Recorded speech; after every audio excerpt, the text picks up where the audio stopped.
Hello everybody, welcome to the Wonky Angle, where I talk about electronic music, both new and old. And today, it's time for another top 10 list. Okay, I am more than ready to send off this Amon Tobin discography review. There was no good reason this series should have taken me over a full year to make, but we've finally reached the end of it. And I've come out of this whole series with oddly both more and less respect for this guy than I had before I started it. In one breath, several of his albums were quite a bit more frustrating to cover than I expected, with a lot of his stuff being really cool on first return listens, but shrinking on me with more repeat visits. And I've started to feel like I may just, in general, hold a lot more of his stuff at an emotional distance than I thought I did.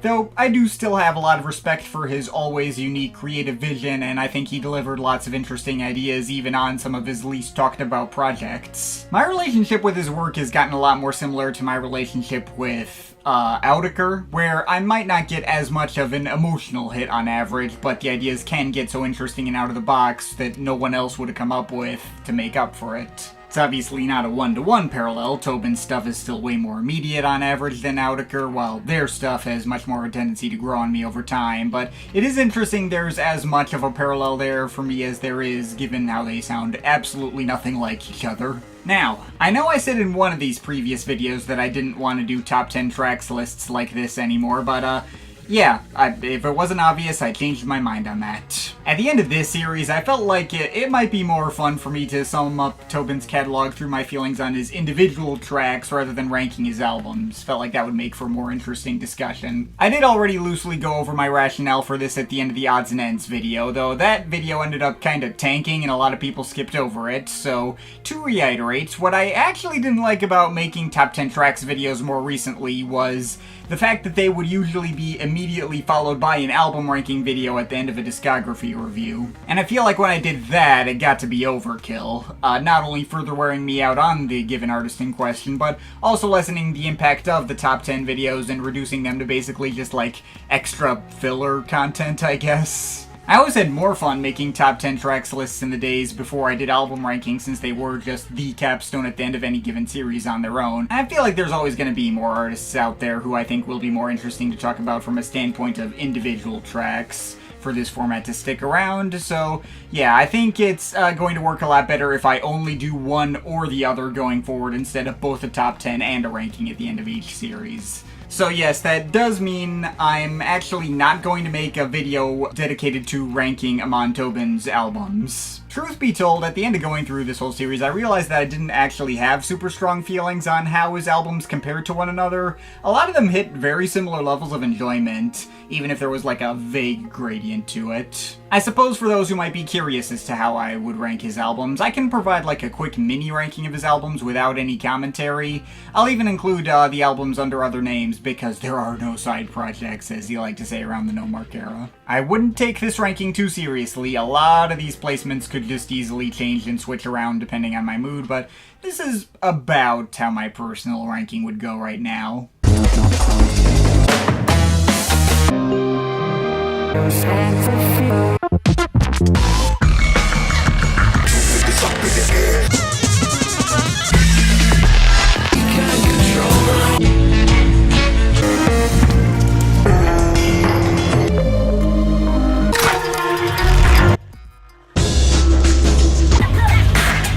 There you go, that's loosely about how I'd rank his albums right now. Most of my rationale can still be found in my old reviews, including that odds and ends video.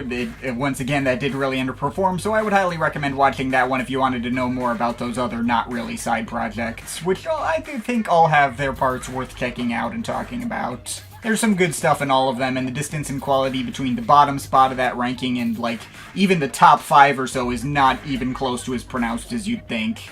I mean, I still think Bricolage is decent, if not as special by today's standards as it was in the late 90s. But, maybe some further rationale could also be gleaned from my thoughts on my favorite individual tracks of his, which I think we can get into now. So, some further disclaimers before we start, and this is important. Number one, as per usual, This is all just my opinion, and you can feel free to disagree with it. Your list may not have any of the tracks I've included here and could be completely different. So feel free to share your lists in the comments if you feel so inclined, but this is just my list based on which tracks mean the most to me personally at the time of recording and editing this video, and the order itself is something I could theoretically end up changing my mind on later down the line depending on my mood. Number 2.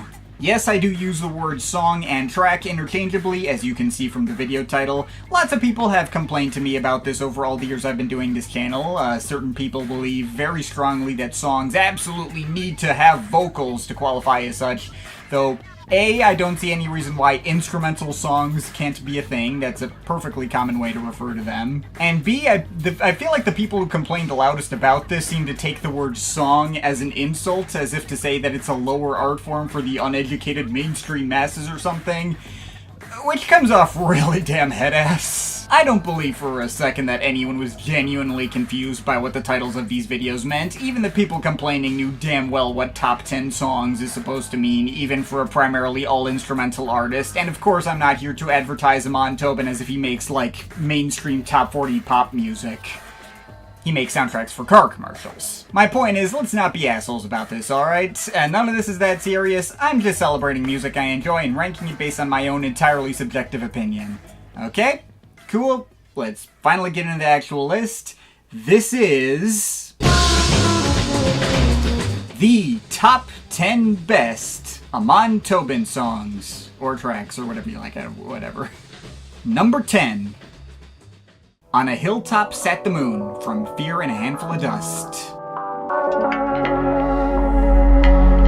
Alright, to start off, I felt like this list could use some Fear and a Handful of Dust representation. I have a feeling that of the takes in that mini album ranking I just did, this album's placement is probably going to end up being among the most controversial. To be fair, it is basically just tied with Fully Room for me, and Fully Room has a lot more, like, interesting substance to it. I think I just ended up leaning towards ranking Fear and a Handful a tiny bit higher because it surprisingly ended up among his most easy to come back to and replay while I was working on this series. Most albums of his, including Fully Room, wore out on me the more times I sat with them, but Fear and a Handful kept holding up every time I put it back on, putting my mind at ease with all its rapidly plucked, sharp, and pointillistic synth fragments adding up to lots of different emotionally resonant and detailed ambient soundscapes. And the unique sound it delivers doesn't sound quite like any other album I've heard before or since. I've come to really appreciate what this album was doing a lot more while working on this series. And probably the most iconic standout track from that album is its opener and lead single, On a Hilltop Sat the Moon. It's kind of interesting how such an impressionistic ambient piece ended up feeling almost catchy in retrospect, those rapidly plucked melodies feeling really warm and alluring while also mysterious and spooky and sticking in my mind really easily longer term. I also like how he repurposed this track's idea on How Do You Live for In a Valley Stood the Sun, which helped make the entirety of the No Mark septology feel all the more like it cohesively belonged together. I certainly never would have guessed this track would have left the impact on me that it eventually did when it first dropped. A legendary wizard of sound design returning from an 8-year album hiatus with a strange, unassuming ambient piece like this feels like it would have landed with a thud, and for many other people that's exactly what it did, but this track and its surrounding album just really stuck with me as a big slow burn grower, and I couldn't go through a list like this without acknowledging that, so yeah, I can safely say I have come to properly love it. Number 9. Natureland from Super Modified. Okay, let's get to some of the obvious standouts from the classics everyone knows. When I was in high school, my favorite track from Super Modified used to be Keepin' It Still, the Anvil track, and I still love that track. It'll be in the honorable mentions. But a couple of others have come to surpass it in my mind, and naturally one of those is the track that comes right after it and closes the album, on such a simultaneously chill and comforting but also mysterious and foreboding note, Tobin leaning all the way into his jazziest impulses, with low-key electric piano progressions, with all sorts of chilling and immersive string section samples. It may not really progress beyond its one initial musical idea, but that one idea is just exceptionally cool. Don't really have much else to say. I think it's already considered a common fan favorite, and that's for good reason. Number 8. Journeyman from ISAM. Alright, here's another possibly more divisive placement. I know ISAM was really the straw that broke the camel's back for a lot of fans, as Tobin had completely abandoned all the elements of the sound that originally made him popular on the scene in favor of some particularly challenging abstract sound design sort of material. But this album was another one that ended up being surprisingly among his easiest to come back to and replay from front to back without it wearing out on me. The depth, detail, and craziness of the sound design is pretty unmatched anywhere in his catalog, and it was the kind of list that I felt like I could uncover more and more details in the more times I sat with it. And for the biggest standout, I once again have to highlight the album's opener, which feels like such an epic, large-scale statement of purpose. An elaborate 6.5-minute, journey that hits you with all manner of crashing electronic percussion, growling bass, chiming melodies, punchy keyboards, and more, evolving from bombastic, almost movie trailer-ready territory into completely deconstructing itself into pure experimental effects without any melodies that feel very liquid and alien and like some unidentifiable lifeform is coming to life inside the synthesizers and taking everything over. Makes for a heck of a way for that project to start, and a great showcase of all the best elements of that album. I know it's not going to be for everyone, but as far as I'm concerned, it's quite possibly the single most technically impressive and flashy production he's delivered to date, and I found it to be cool as shit. Number 7. Sordid from Permutation. Alright, back to some more obvious picks. Don't really have much complicated thoughts on this one. The progression of movie soundtrack strings on this one is really ear-catching and among the best melodic hooks Tobin's ever had. The hip-hop beats and buzzing bass that go alongside it really bang. It's a track that feels really tense and dramatic, but can really get me hyped and motivated. It's also over 7 minutes and make that length feel like it goes by in 4 minutes at most. I think this is already regarded as a pretty popular and iconic track. Possibly the first one that comes to mind when I think of the Permutation album in passing. This and another one we'll get to.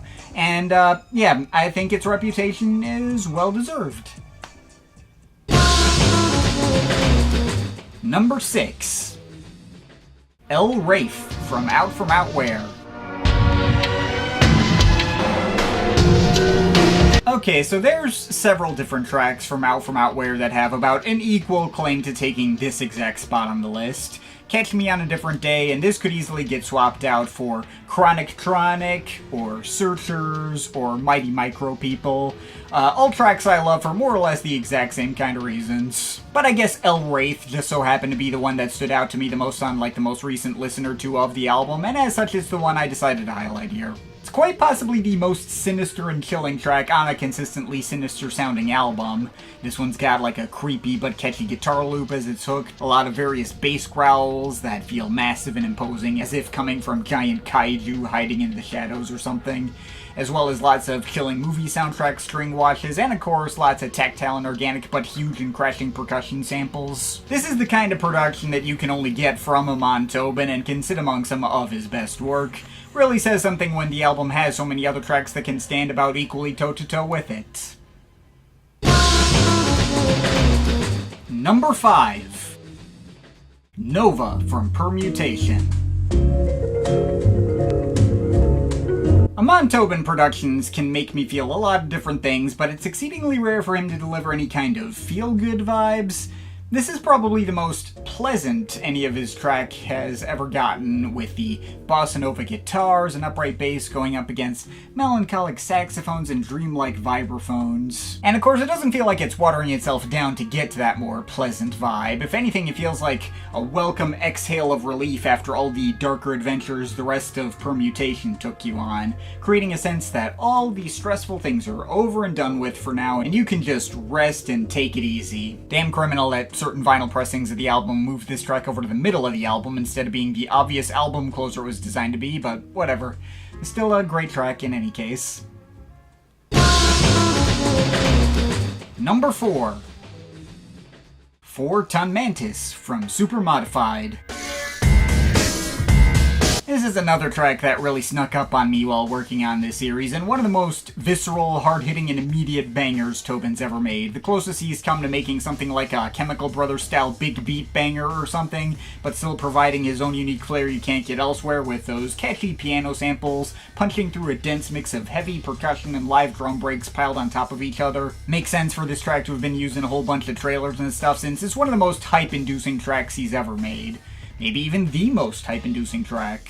Kind of a shame that you can't legally listen to it anymore unless you either, bought the original CD or downloaded it years ago like I did before it got removed from the track listing for legal reasons. Also kind of a shame that Super Modified as a full album suffers quite a bit when you take it out. Copyright laws are bullshit, man. Bit of a loss for Easy Muffin from Bricolage to also be gone for the same reasons, though that track's just pretty good to me and not a top favorite or, as crucial a track as this one. In either case, there's no changing the fact that while 4-Ton Mantis was still around, it was one of his biggest and most obvious popular signature tracks, so I felt like I just had to include it here. Though I guess if you want a big obvious signature track of his that's just as easily accessible to hear now as it always has been.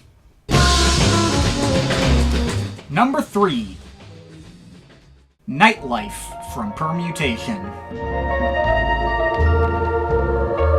I think it's fair to say that Nightlife is one of the defining tracks of the entire jazz breaks genre, and one of the catchiest tracks in this genre ever made, despite being split into a bit of a weird multi-part structure with several distinct sections. Bookended with lighthearted but spooky piano loops, joined by old school Disney choirs or something, but building into a fast-paced jungle track in the middle with completely different, equally catchy hooks made out of pizzicato strings, followed by flutes and orchestral hits. Everything adding up to a super immersive, 40s film noir or detective murder mystery type vibe. In terms of which Amon Tobin track I've played the most often over the course of my life, this one has to be the winner by some distance.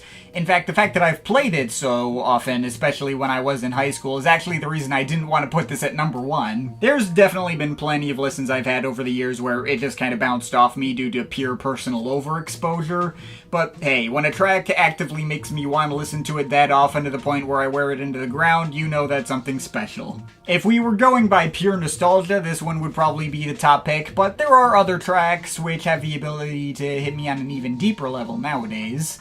For example, number 2. One Shy Morning from Long Stories. Okay, here we go with one last possibly controversial pick. Funny how literally everything the guy made post Fully Room is particularly divisive among his core fans, which I get. I can't deny that the appeal of his stuff pre-ISAM and post-ISAM is pretty far apart from each other, but I obviously want to give later period Tobin his flowers when I feel like they're deserved. And I have to say, even though Long Stories as a full album is easily one of his weakest efforts overall, with lots of impressionistic ambient synth pieces that tend to follow more traditional sonic formulas set down by psychedelic and early synth artists from the late 60s and early 70s and stuff, that's cool, but nowhere near as unique as Fear and a Handful of Dust, and also gets kind of tedious in its second half in particular. I also know that the very second I heard that album's opener and lead single first being teased, it instantly became one of my favorite tracks Tobin's ever made, and as you can tell from how high I have put it on the list, probably the single most personally affecting track of the entire latter half of his career. The blend of bubbling synths, retro 70s prog-style mellotron pads, and sparse percussion, which is technically synth-generated but made to sound as real and organic as possible, those tambourine sounds especially, all add up to this kinda spiritual awakening type of experience. Is the kind of track that makes me feel like I'm in the presence of some kind of higher power. It inspires feelings of wonder and awe, fear of the unknowable things in the outer reaches of the universe. Say what you will about the entire No More Comeback era, but as hit and miss as the results of that septology could maybe be, it may as well have all been worth it just for this track alone. But before we get into my number 1 pick, here's a whole bunch of honorable mentions. Searchers from Out Where. Keepin' It Steel, the Anvil track from Super Modified. Switch from Permutation. Mighty Micro People from Out Where. Rise to Ashes from How Do You Live. Stony Street from Bricolage. Kitchen Sink from Foley Room. Chronic Tronic from Out Where.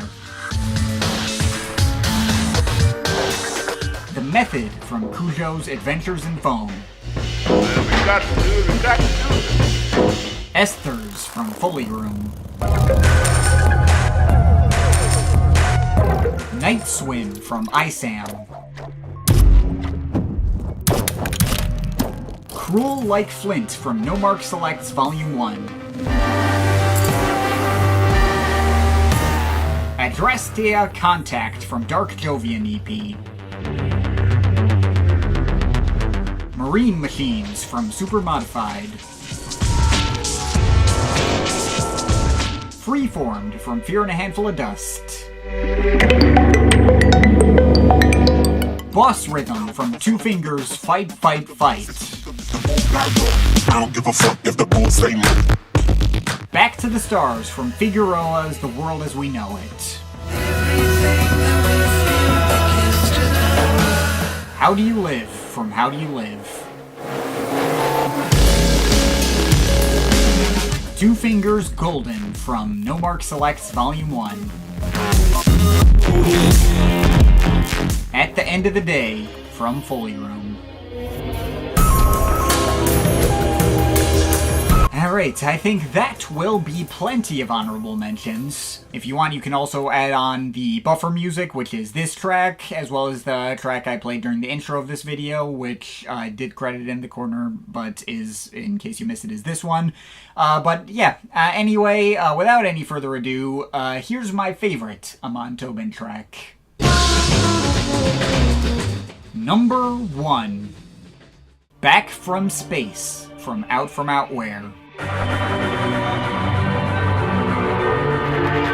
Whenever I make these lists, usually what tends to be my go-to pick for the number 1 spot is just the track which I consider the artist's biggest signature track in my mind, or whatever track I simply tend to think of first whenever I think of that artist in passing. And for Amon Tobin, I think that track has to be Back from Space, the album opener from Out Where. You may have noticed that I decided to mark this album as my current favorite from him overall in that mini ranking I did at the start of this video, even if it is really close between it and Permutation, which has even greater nostalgia factor. I feel like this album is more all-encompassing for what Amon Tobin is all about, combining both the film noirish, jazzy, and percussion-heavy appeal of his earlier work, as well as the much denser sound design workouts that would take the focus in the later parts of his career, for an album that in its totality feels like some kind of giant action-adventure movie in a massive steampunkish megastructure. And it seems fitting that while talking about One Shy Morning, I was talking about like the feelings of wonder and awe of the universe and fear of the unknowable, because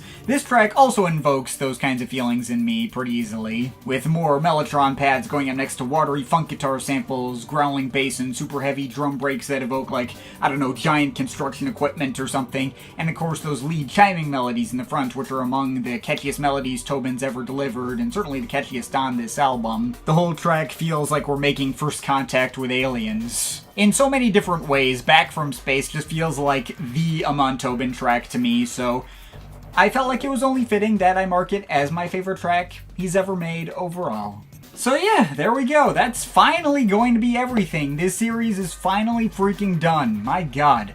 I've already decided what I want to do for my next discography review. It will be of a lesser known outfit than Amon Tobin, but it's one that carries a lot of special meaning to me. Also, it'll be a really short series. There's only 4 albums I'll have to go through, so hopefully this means I might be able to get through the whole series before the end of the year, although we'll see how that goes. And obviously, Top Tracks videos like these I think are still going to be on the table after all. I think the next series will be ending with one, and I think there's also another I could do in the near future not connected to a greater series, but we'll see how that goes too. In any case, you got some stuff to look forward to. In the meantime, of course, this is all just my opinion. You can feel free to disagree with it, but I'd like to hear your thoughts, so leave the comments in the comment thing down there. Shout out to my Patreon supporters. They're awesome people. You want to add yourself to that list or make me review something, link to my Patreon is in the description.